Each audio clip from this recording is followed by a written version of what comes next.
So welcome, Shabadpreet, to the UpLevel Podcast. Thank you for saying yes. Such a pleasure to be here. Thank you for having me, Christy. Yeah. Why don't we dive right in with a Kundalini yoga meditation offering to our listeners, and then let's set context. Let's talk to people about what Kundalini yoga meditation is. A mini practice. Great. Let's do it.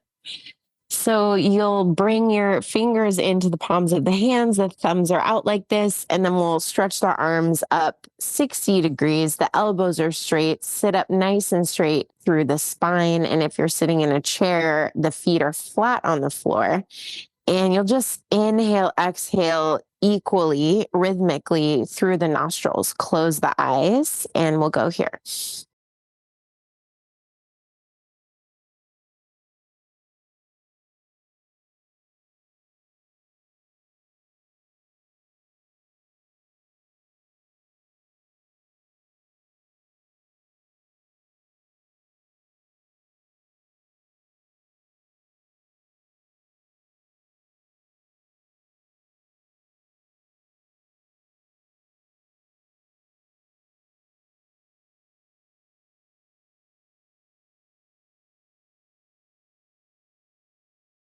And you'll inhale deep. Bring the thumb tips together above the head, straighten the fingers, hold the breath, and just stretch through the spine, stretch through the arms. And exhale, sweep the hands down slowly on either side of you. It's one of my faves, Ego Eradicator. Does the trick. Does the trick every time. And it's such a good thing to do in between meetings. This has been my go-to with my team. We do it if we're swirling, if there's major anxiety in the space. We just take 30 seconds or 60 seconds and we do that.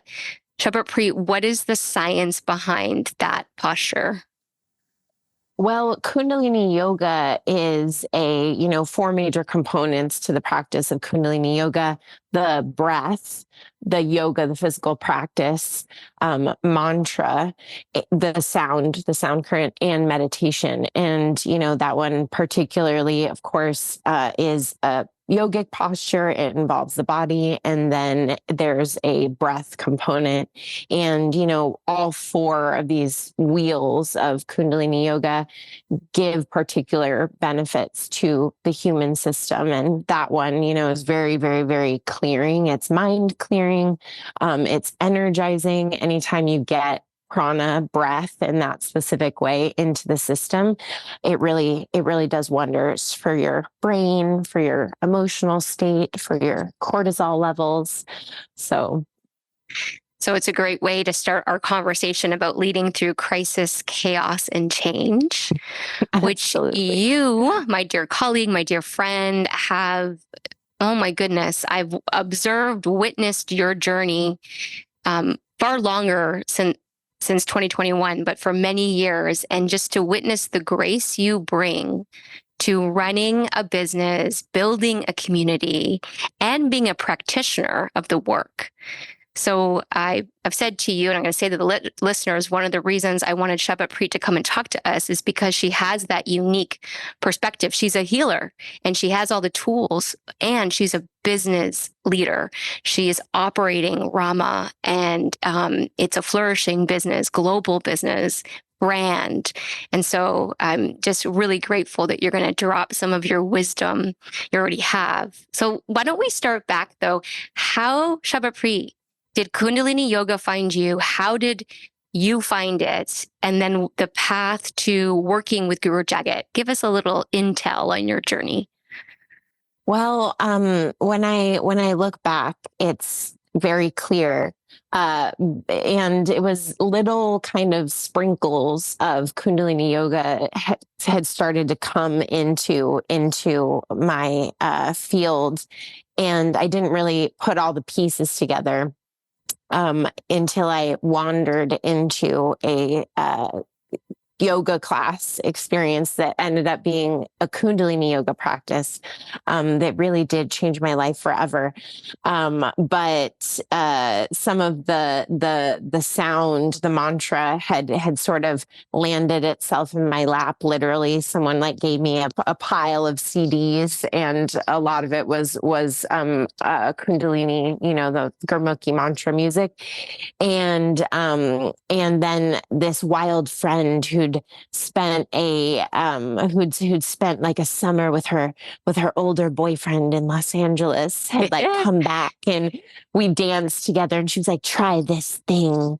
And at that time I didn't have any larger context for it, but I was like, that was cool. And then I signed up for a yoga class in New York City and wandered into a yoga studio, and it ended up being Kundalini yoga and meditation.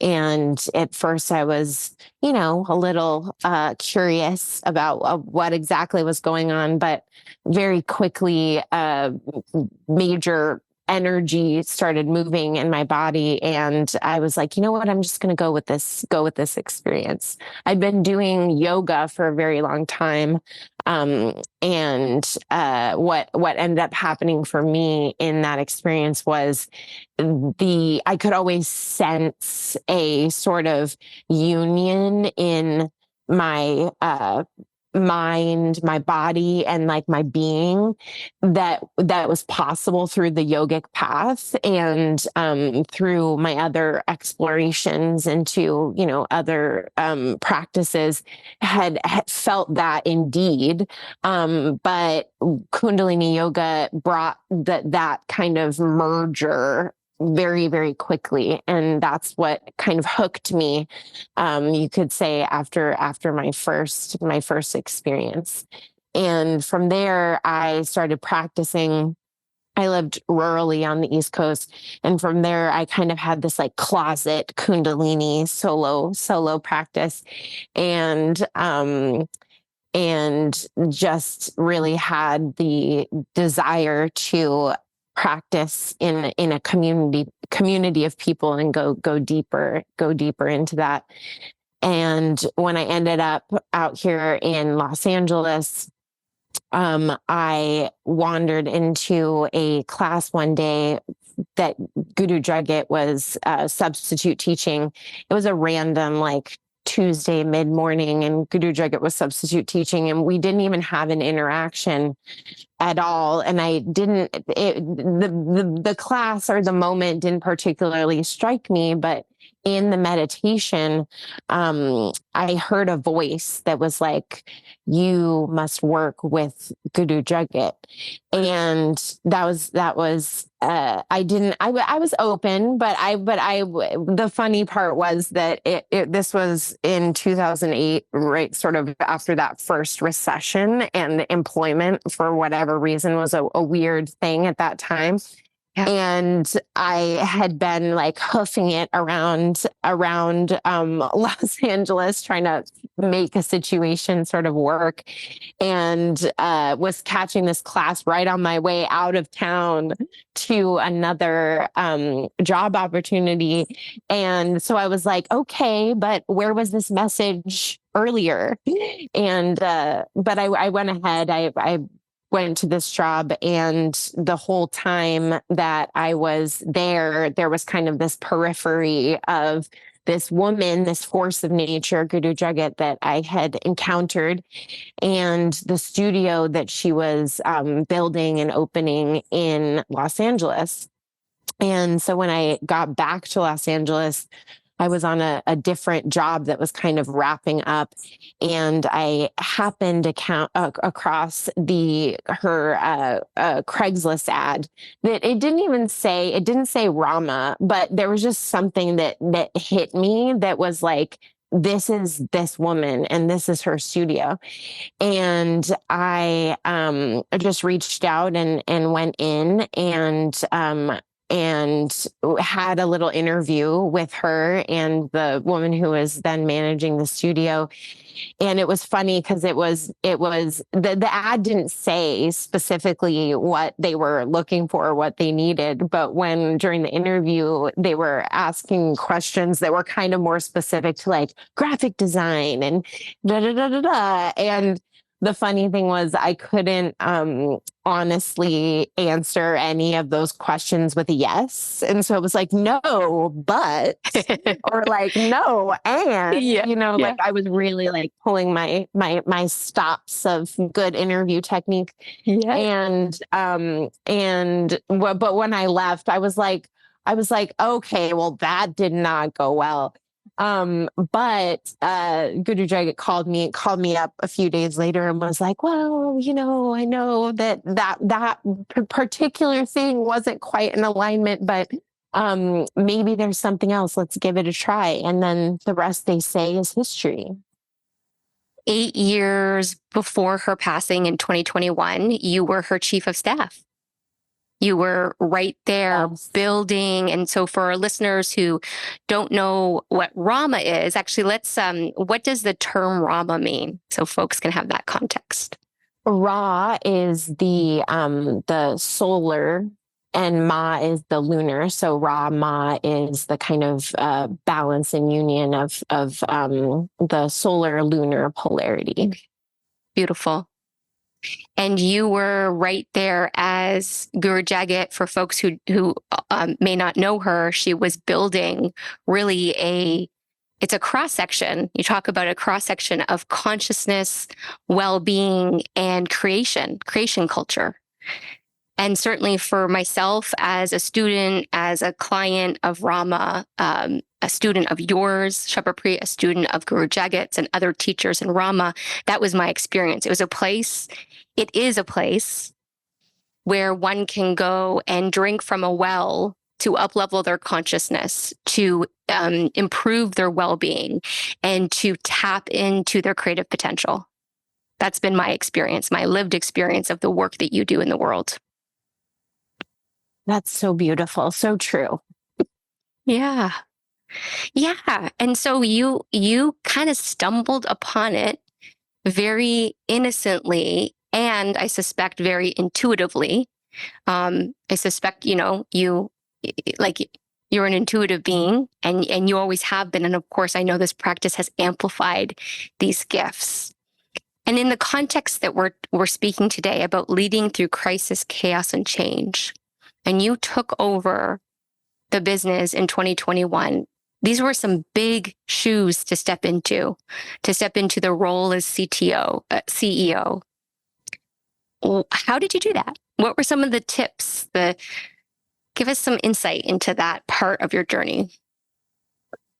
It was so much that the mission that I came in on, that with Guru Jagat, so much that the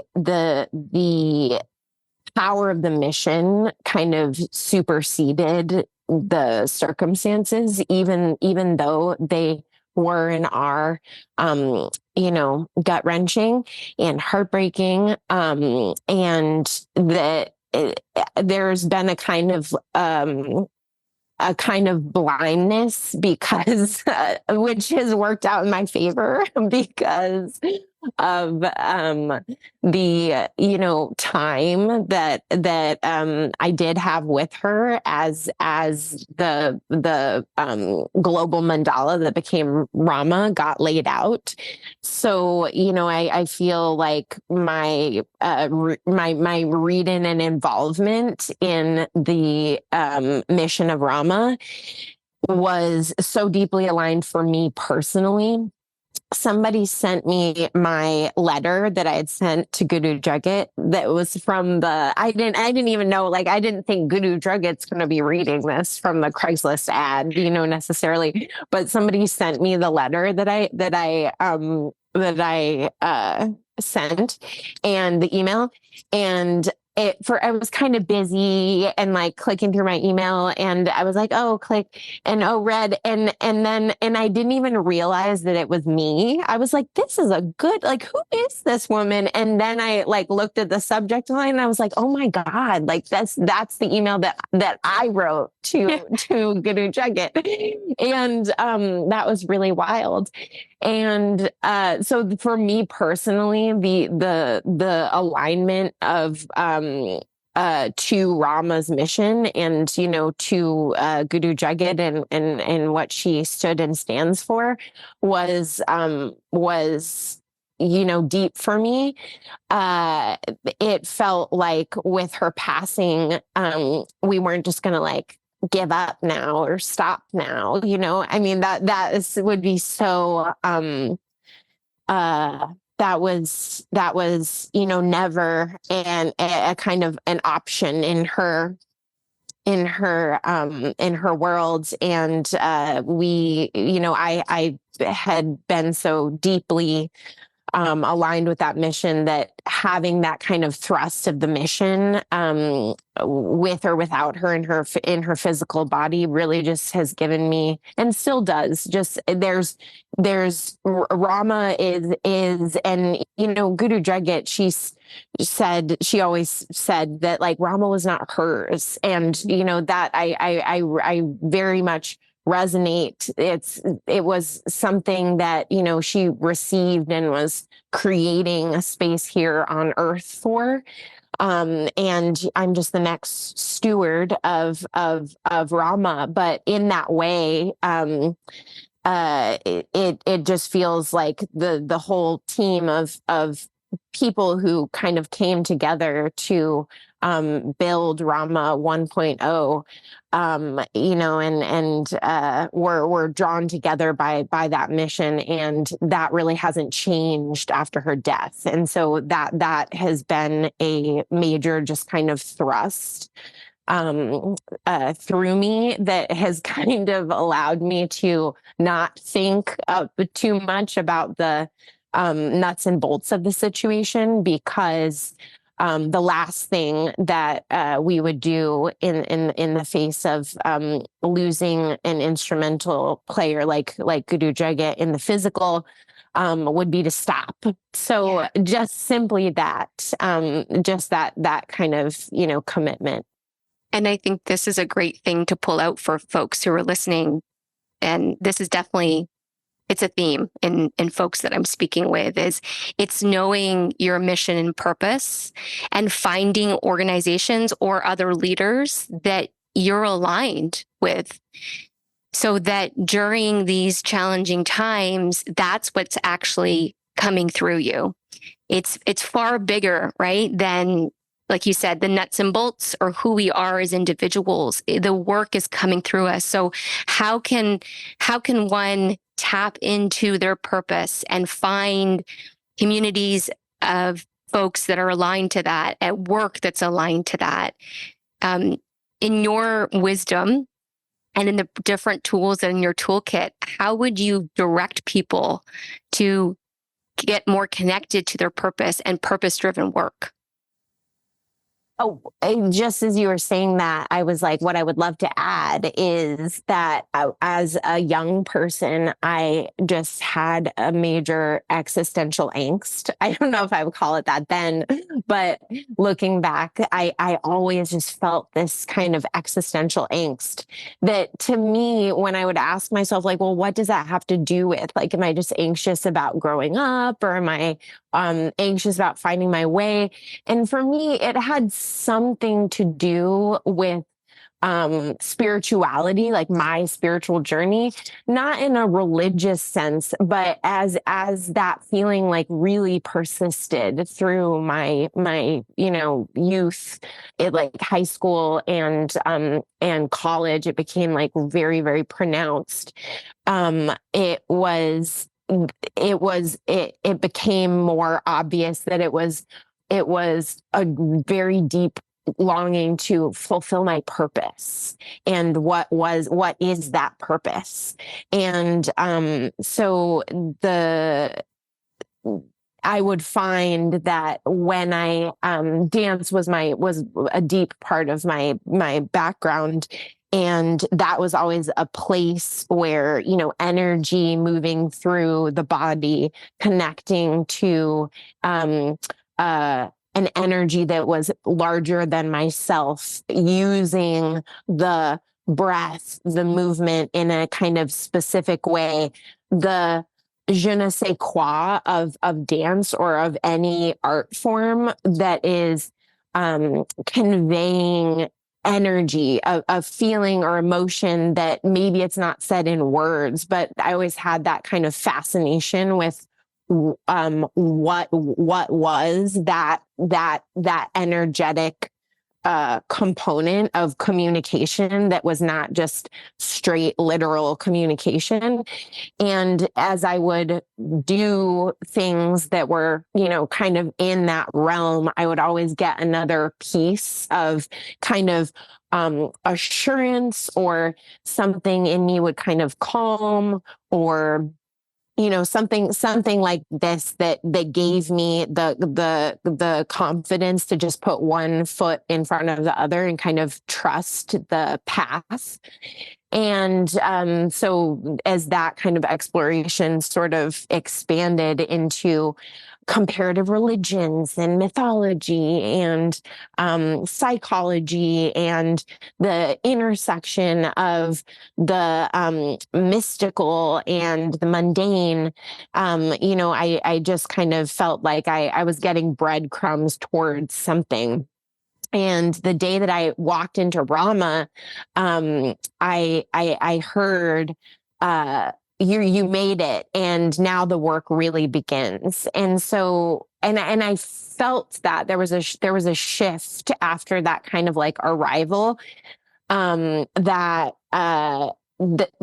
relaxed that like existential sort of anxiety. And I think that we all have arrivals, and especially in this time on the planet, that kind of internal intuitive guidance system is becoming, more and more activated in everybody, and more spoken about, and more, materialized as an actual, set of tools like you speak of, Christy. And that is, finding whatever it is for you, trusting the pieces that open for you so that you can kind of step your way forward, and having that prayer. Like, that was always my prayer before walking in the door at Rama, was I hope that I can find something that I don't care if it's hard work, but I will feel fulfilled if I can find something that is the way that I get to spend my energy every day, that's a fulfillment to my purpose. Yes. And I was always like, well, how am I going to know that? Which I think is what everyone, has their version of, but you just do. And when you find the things along the way that bring you into alignment with just that feeling of home in yourself, then, those arrival moments, they just do happen. They do. And you just dropped some really great breadcrumbs for folks that are searching for that arrival moment. It's being in movement, having some kind of clear intention. I would like, this is my ideal work environment. This is the kind of way I'd like to be spending my time, and to be like talking to oneself about that, and sharing it, writing about it, like really getting it out there. It doesn't, this isn't actually like so hidden. Like, yes, it's a manifestation technique, but we are such powerful creators. And that's one of the things that this practice really taught me, and being in community through Rama, is that we all are creators. We all have such infinite creative potential, and we need to activate that within ourselves. And I think you're pointing us to is like, it's the belief.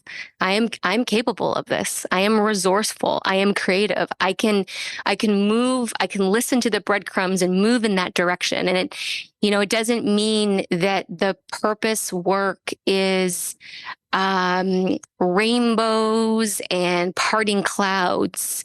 It could be being the barista at the local coffee shop, and you have that really impactful conversation with a person, and it just changes the trajectory of their day, their life, right? And that's one of the things that feels important when we're talking about purpose is because I think a lot in the Western culture, it's become very Hollywood. It's become very like, it's big, it's this, it's that. Grandiose. Right. Yeah. But it can be simple. But I think what we're both saying, what we want for folks is to be setting that intention. Use me for my purpose. Give me the breadcrumbs that lead me to my purpose. And then just be open to whatever that's going to look like. Truly, yes.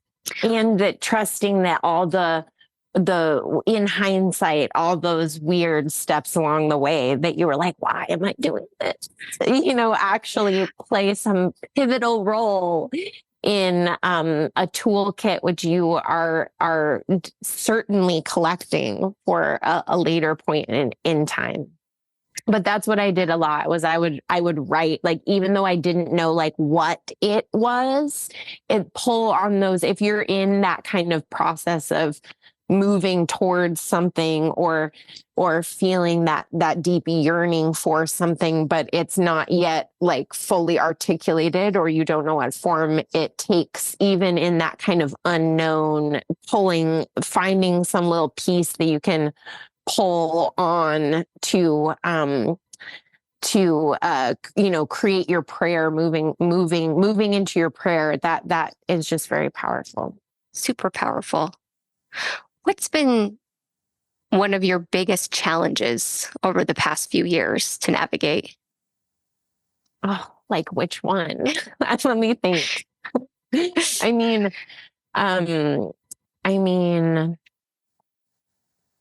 so many on the daily.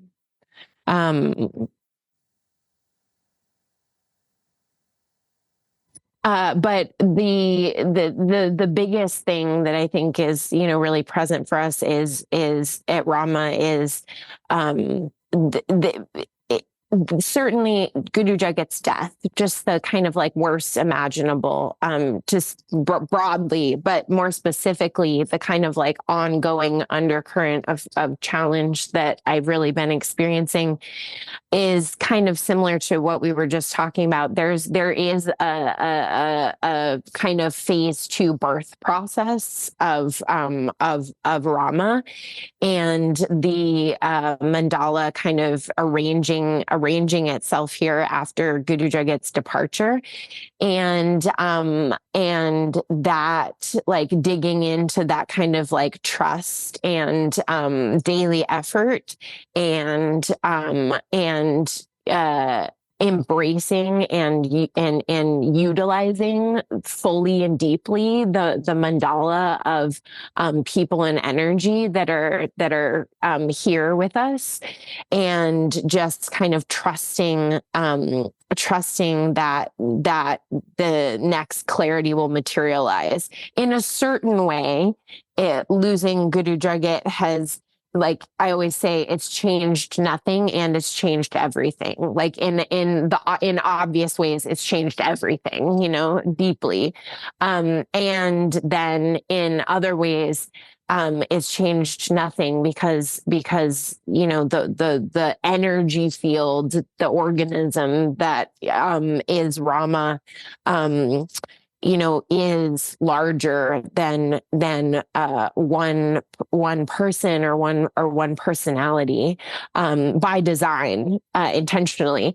And so kind of that is definitely the largest, just kind of being present in that challenge, and being like both both an active agent and just in deep listening has just been that really is the undercurrent challenge of the day to day. And then, everything else kind of comes through that lens, really.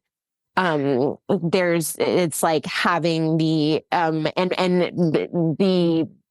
the polarity of deep trust and deep kind of intuition and deep listening and deep feeling and, all of that level of things. And then also the structure of just the day-to-day nuts and bolts, chopping wood, carrying water, like the underlying basic and universal business principles. And so just kind of holding both of those has also been an enormous challenge on a whole new level. And so that just keeping like kind of presence in both of those things to kind of move things, allow things to move forward on a practical, but also way that is, true to the mission of what Rama is. See, this is great because I think most people have experienced unprecedented amount of grief. There has been so much loss on the planet, and it could look like in your case where you lost the business leader, a mentor, a friend, the community lost this person. People have lost jobs. They've lost extracurriculars, communities. They've lost ideas and dreams, prayers that have never come to fruition. And it's just happened at such a rapid pace, right? We've been in this accelerated grief process.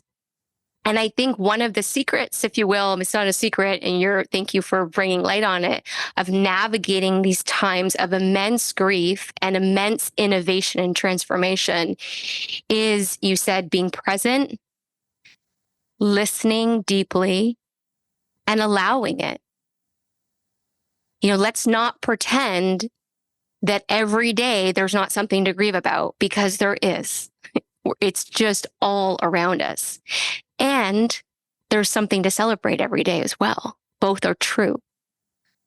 So for you personally, as a leader in these times, what's your go-to to hold that paradox? How are you holding the grief and the joy so elegantly, Shabadpreet? Glad it maybe appears that way. I think that nourishment, whatever that is for you, and for me, that is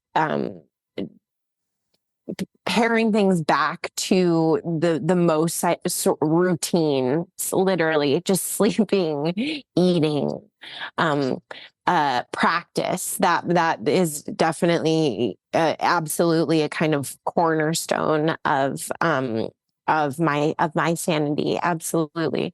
And it's sort of the piece that is the link to me between the practical and mundane world and the intuitive space. And so some practice that you relate to, for me, that is Kundalini yoga. But it really could be anything, and all roads lead to Rome if it's, something of this nature. So practice and nourishment in the ways that make a difference for you, and grounding down into a routine. It's so basic, but it really, if you're asking me, that is really what has been very important moving forward. Yeah. And like you say, where everyone is in, there's societal grief and a lot of major, huge waves of things happening on the planet.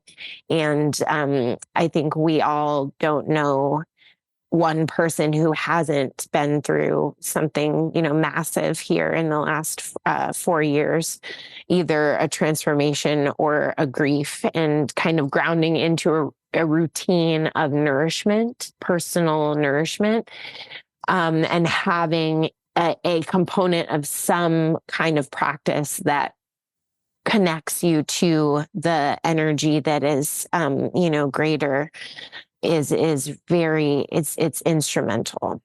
And this is why we see the rise in interest around spiritual traditions, or like contemplative practices, alternative medicines, Kundalini yoga.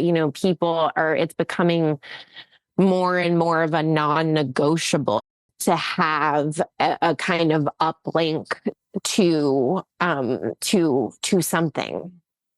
Completely. I remember Guru Jagat saying that often, like meditation is a non-negotiable, having that link to something greater than yourself is a non-negotiable. And, I'm still working with leaders who, bless them, they're in the old paradigm very much still.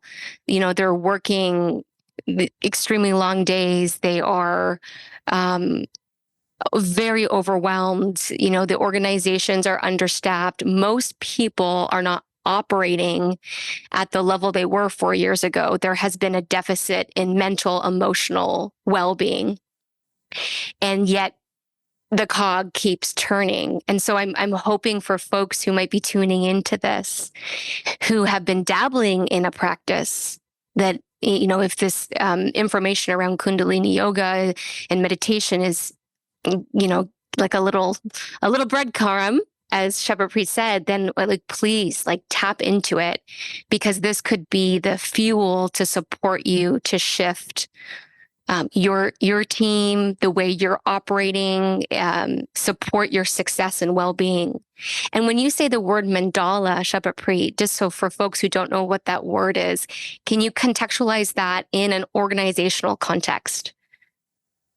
So all of the word mandala you see in Vedic or Buddhist traditions, those ornate, sometimes they're geometrical configurations. And in an organizational, in that context, there's an architecture and an energy that is specific to the architecture of the mandala that conveys an effect. And so in an organizational, context, it's the architecture and kind of makeup, but it's also the people sort of plugged in the right energy of the right part. It's both a physical form and it's like a living, breathing, energetic,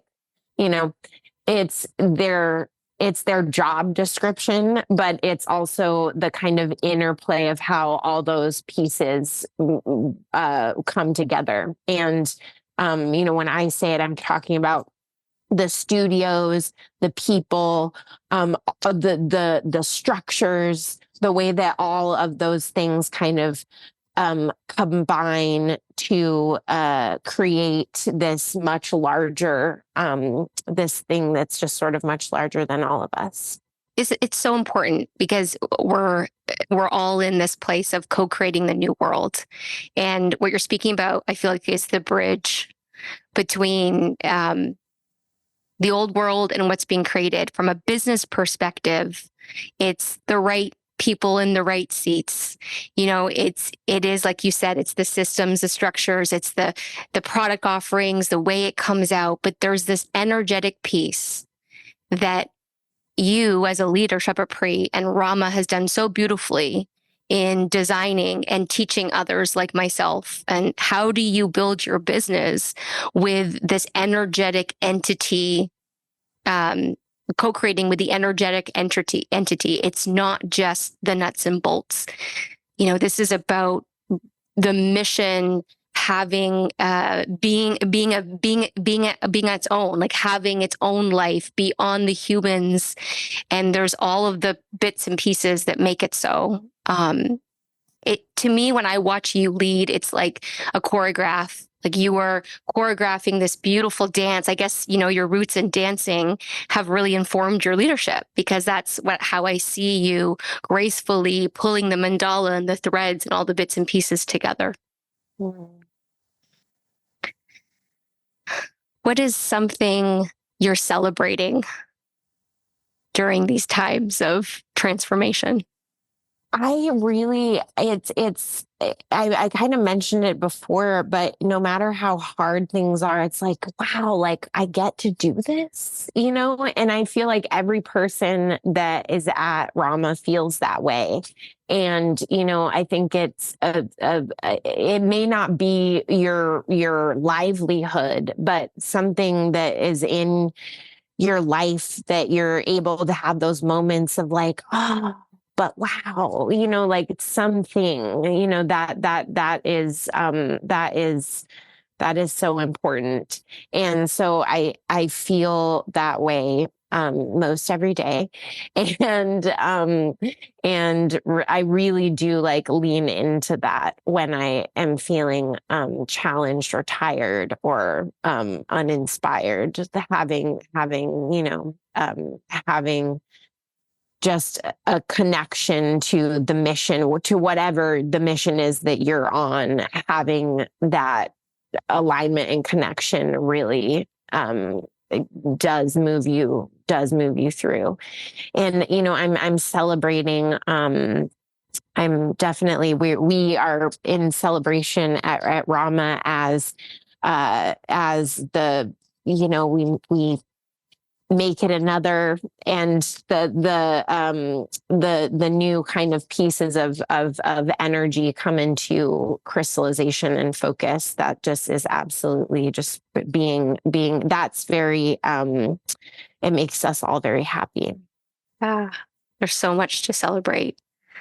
There's so much more I want to talk to you about. I'm feeling an arc, and are you cool to talk a little bit longer?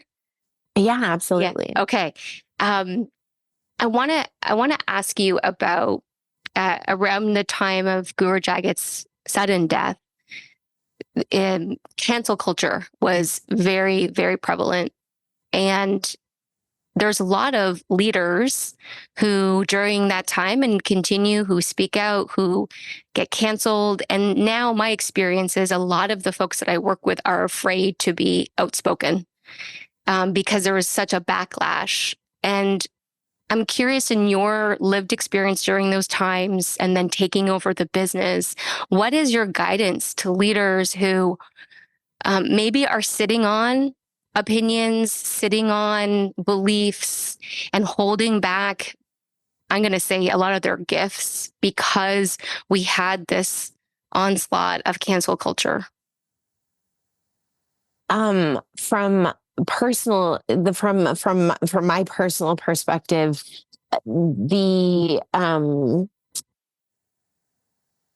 I do think that the peak of that cancel culture moment was really driven by fear. And I think, like, looking back in that bubble of time, I mean, these last 4 years have been just so much has happened. And I feel like there's been such massive swings in group consciousness, world consciousness, and that I don't know if in other eras there's been such fast manifestations of a particular thing. So it's very interesting to kind of live through. And, you know, we're out of, I think, the most sensitive peak of that moment. So it's kind of interesting to look back on that. Mm-hmm. And it sounds cliche, but I think that it's actually a very accurate illustration of what can happen um, when the most of the kind of human beings on the planet are vibrating in that kind of fear frequency. What can kind of arise out of a consciousness, a place of conscious, a state of consciousness like that is so narrow and kind of trigger happy. Those are two adjectives that I would use to just describe that just state of feeling and state of being. And then the projections that come out of that state. So I do think we're off the kind of most intense point of cancel culture. But to what I was going to say, it was receiving a wave of kind of negative attention. Rama and Guru Jagat receiving a wave of negative attention, particularly, really spurned during that time. And the saying, like, all press is good press, but it's brought a lot of attention to Rama, and ultimately, it hasn't shaken my faith in humanity, because so many people, it's like they may be coming into something. I mean, we're all scanning headlines. We're all, going for clickbait, and, cancel culture really feeds on that part of us.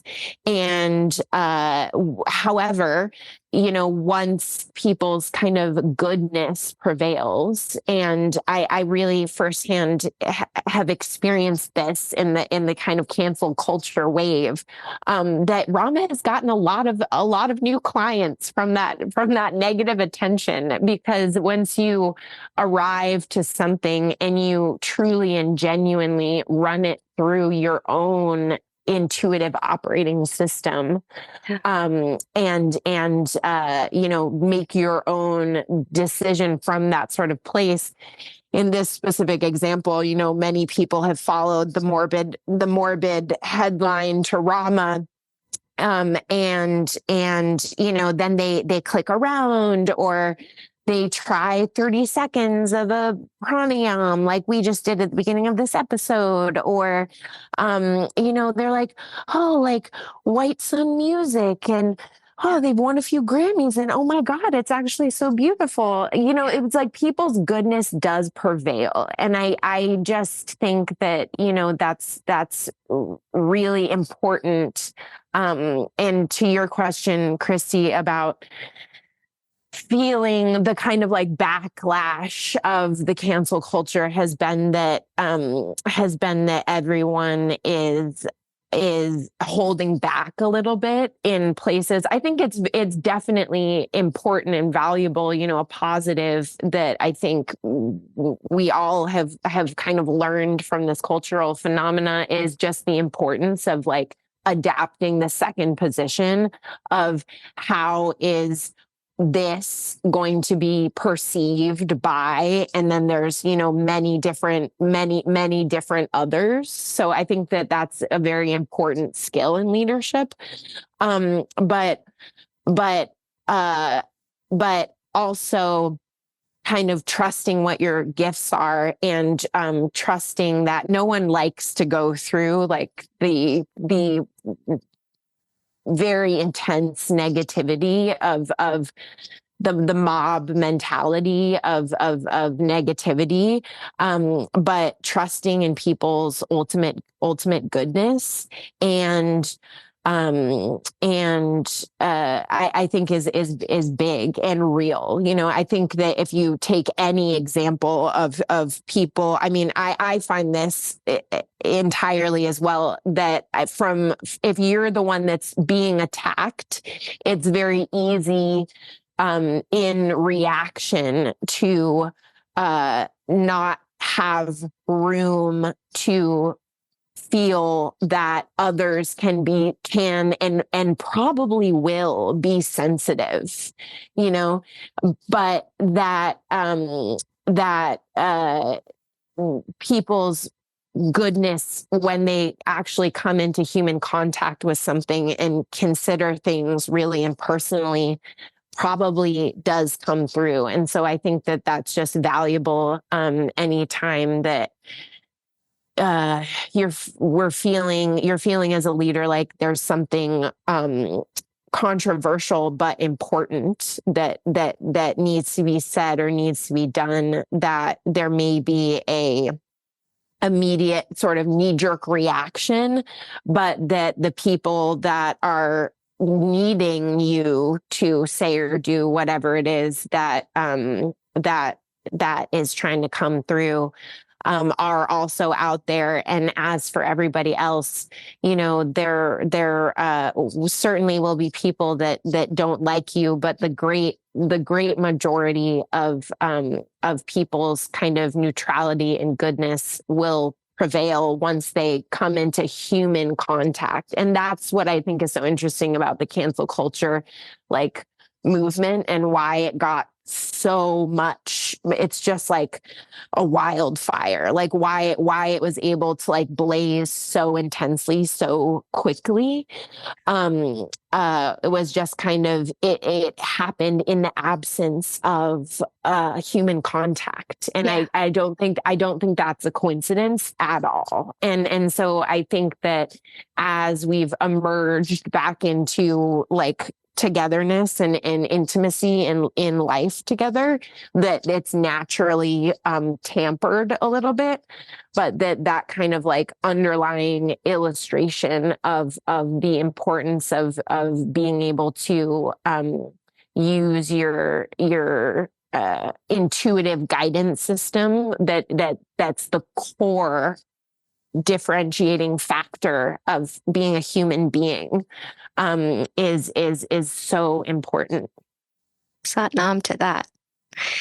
So many breadcrumbs. I'm going to just pull a couple. The first is intention versus impact, and you call it second position in the yogic studies, right? It's like really being aware of, when I do speak, what is the intention I'm coming from, and what could be the impact or unintended impact to different audiences.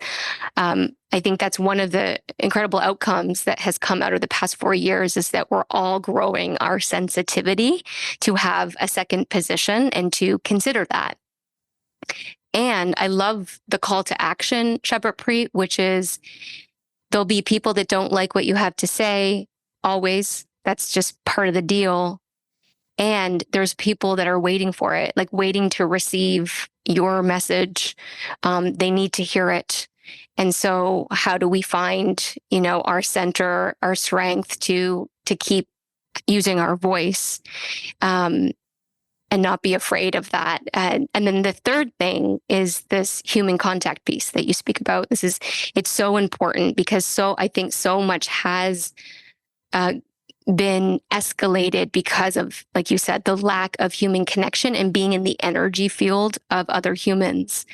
So for team leaders, it's like, you gotta get your people together. Most people are working in some kind of remote mandala, or there's a few organizations that have gone back fully in person, bless them. And there's many that are really creating new mandalas.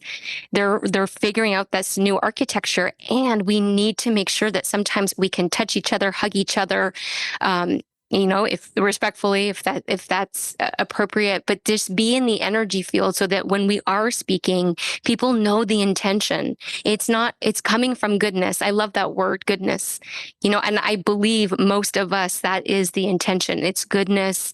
And can we get back to a place of holding multiple perspectives? I know for me, the practice of Kundalini yoga and meditation, this has amplified my ability to hold multiple perspectives. And I think that is critical for leading through crisis, chaos, and change. If one cannot hold multiple perspectives, you get stuck. And you are in a constant place of reaction. And so we need to uplevel that. And so what is your practice? What is your intention? What is your connection to something bigger than yourself to remind you that you are a being who is capable of holding multiple perspectives? And that's part of our gifts. So true. And just to piggyback on what you said, it's Kundalini particularly. I can't speak to other practices in depth because they're not necessarily my particular tool set, but I can definitely attest to the ability of the Kundalini practice to actually give you lived neutrality, like a real space of lived neutrality. We can all relate to it as a concept, fortunately, but the part that's difficult for all of us is having the lived experience of it at all, much less in like high intensity moments. So that is it's like, you're saving for a rainy day. It's your practice is it's not, you might get immediate results. You will get immediate results with something like Kundalini yoga. Like there's a set of immediate benefits, but there are long-term benefits where things that you maybe didn't realize were even happening, or things that you thought could never shift can shift. And I think like that space of like lived, experienced neutrality, which is what you're talking about of how, again, we can relate to the concept of being able to handle multiple viewpoints. But what is that actually from your lived experience? And I think that is definitely one of the powerful and important benefits of a Kundalini practice. And I think what's important to add on to that is being neutral doesn't mean you don't care, doesn't mean you don't have opinions. My lived experience of neutrality is it helps me lead through crisis, chaos, and change. It keeps me in the game, and it allows me to bring much more of myself into the situation. And if I go offline, if I can't access that neutrality, then I don't think I'm actually serving in the way I'm intended to serve. So, because this word neutral, people think it means, like everyone's, holding hands and, it's like, no, we have opinions, but from a neutral centered place, and we can hold that other people have different opinions and we can disagree and not tear each other down and destroy each other, but rather listen and maybe learn something new that expands my own perspective. Which is just so important to organizational success, is that when you as the leader can inhabit a real space of neutrality, then more can come to you. Not only all the different flavors and perspectives and opinions from the people who are on your team who do the most, crucial things. Like there's, of course, there's just in like dynamics of teams, the importance of neutrality. A real kind of neutral space lets you say yes to the good things that people are bringing to the table, because there's enough space around the things that may be a different perspective than what you hold as your primary perspective. And as for organizations that are offering community, or that are offering the service, it allows more people to say yes to the goodness that you are trying to put out. Yes, and yes. I know you have another practice, you're so many, a massive tool in your toolkit. It's this body of work called human design. Can you just give us the bottom line? Like, what is human design? And how might this body of work serve folks to navigate through crisis, chaos, and change? Human design is like an amalgamation of certain astrological principles, numerological principles, key elements that are, found in many kind of spiritual traditions, and the core concept of human design is that each individual person, like a snowflake, there's like a design to each individual. And when we're able to come into the least amount of friction with the design, the most of our efficiency, our impact, and our one reason why I think human design is like, it's been in the fields for a while, but one of the reasons why I think it is catching a lot of people's interest is because it's so aligned with guiding you to bring forward the most of your offering, which is something people really care about now. Like, it's really, this, which is a beautiful thing, that in every sector, people are more and more concerned with bringing forward their and fulfilling their purpose, their calling, and their desire to do that in service to others. That this is more and more important in every single scene, and I think that this is one of the reasons why human design is just becoming talked about, is because it just has some very anchored things that when you drop into your design, more energy moves through you, and you find more ease, less friction in the kind of execution of whatever it is that you came here to do. And I found this body of work through you and through Rama. In one of the events, someone came and spoke to the community about it. And so for a lot of my colleagues who are listening, many of us are certified in so many of what you call like personality tools. And these are tools we bring into organizations. And I've always struggled with them. I always felt like they boxed me in, they boxed others in. It felt like there was an imprint, like a projection. And I didn't ever really, it never really served me, and I never really took it to my clients. But human design, when you introduced this to me, there was something so liberating about it, something so spot on. And I think it's because of the comprehensive connections it makes to mind, body, spirit. And this is the new way of leadership. It is connecting all of these components of oneself. And I really think human design can be such a powerful tool inside organizations and for leaders. And I'm just going to do a plug to Shabadpreet. I'm sure you don't have time to do this anymore, but Shabadpreet did this process for myself and Rachel Baldi, my business partner.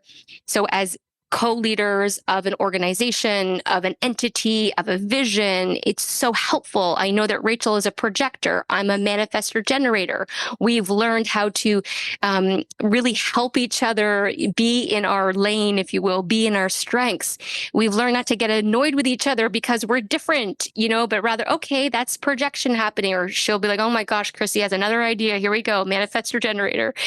And Shabadpreet also did a reading for me and my life partner, Mike, which is, another partnership, if you will. And we're holding another mandala.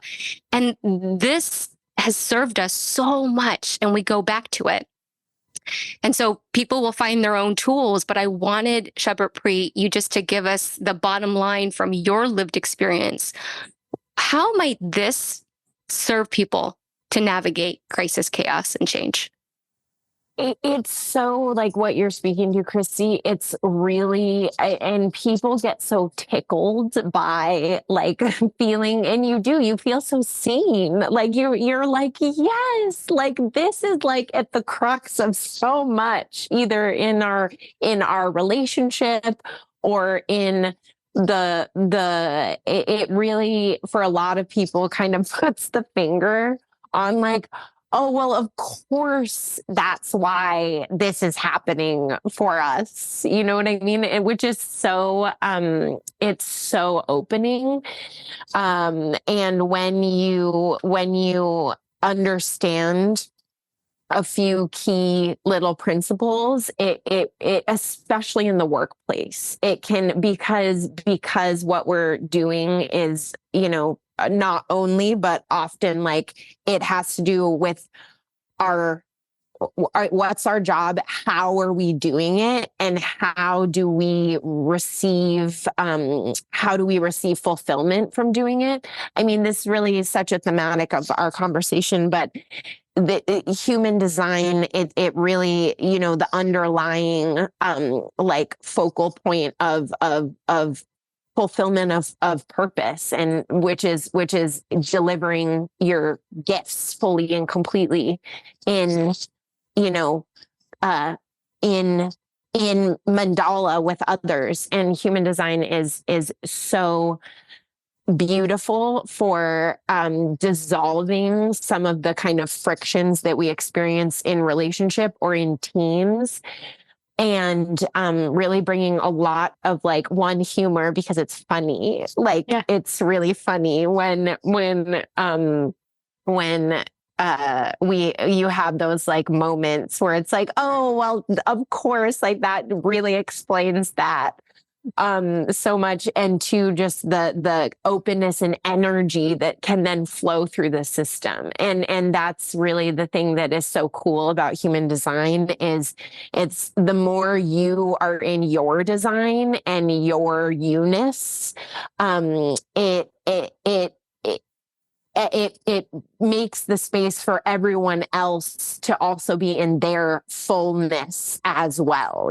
So it with that kind of liberation on all ends of a relationship or a team, there's just a lot more that can kind of happen. And back to our, conversation about neutrality, that also, it's like, it's not even like, oh, well, I'm just going to try to be neutral about this, because when it actually like takes away the need for a lot of that, of like, yes, I'm going to take a deep breath and try to be neutral, because when we're just functioning in a certain sort of innate way, a lot less of those like moments actually happen in the first place, which is really cool.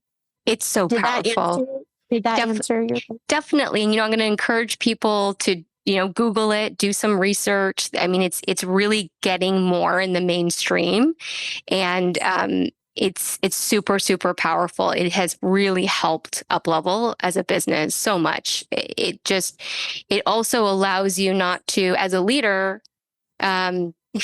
project your way of operating in the world onto others, and to really start to appreciate, like you said, the nuances, the differences, the strengths of others, and how it actually complements, and really, really to see that. And I understand other, personality profiles and tests are intended to do that, but there's something very integrated and deep.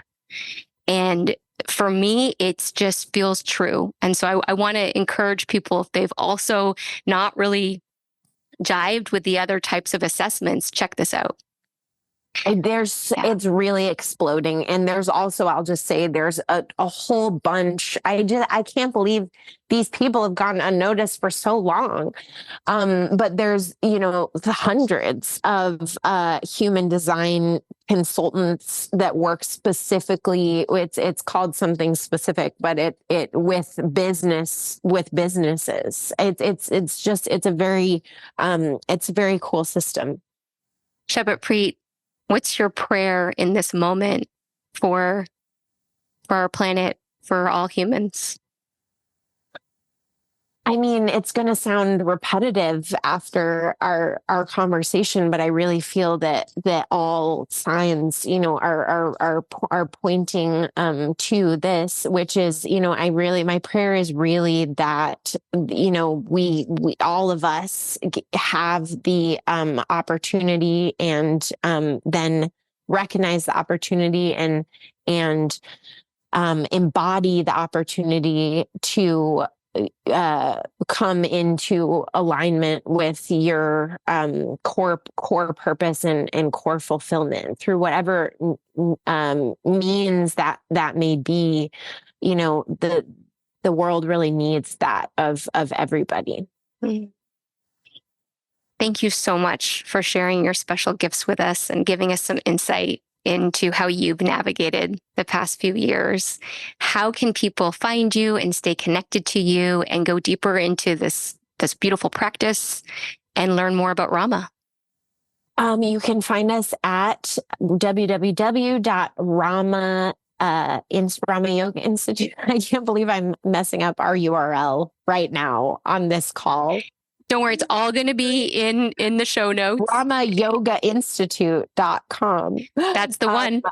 That's the one. And RamaTV.com too. Yes, I think there's the own.com. If you can't get to a studio, please know you can practice Kundalini and be part of this community virtually. And it's incredible. This is how I stayed connected as I moved away from Venice. Yes. Classes worldwide in person at Rama Los Angeles, Rama New York, and Rama Mallorca, and online 24/7, anywhere, anytime you need on Rama TV. And if people, because they're going to want to touch base and follow you, where do we find you, Shabadpreet, specifically? I am at Shabadpreet 11 on Instagram. Thank you so much, my beautiful friend. Thank you so much. Such a pleasure. Thank you, Christine.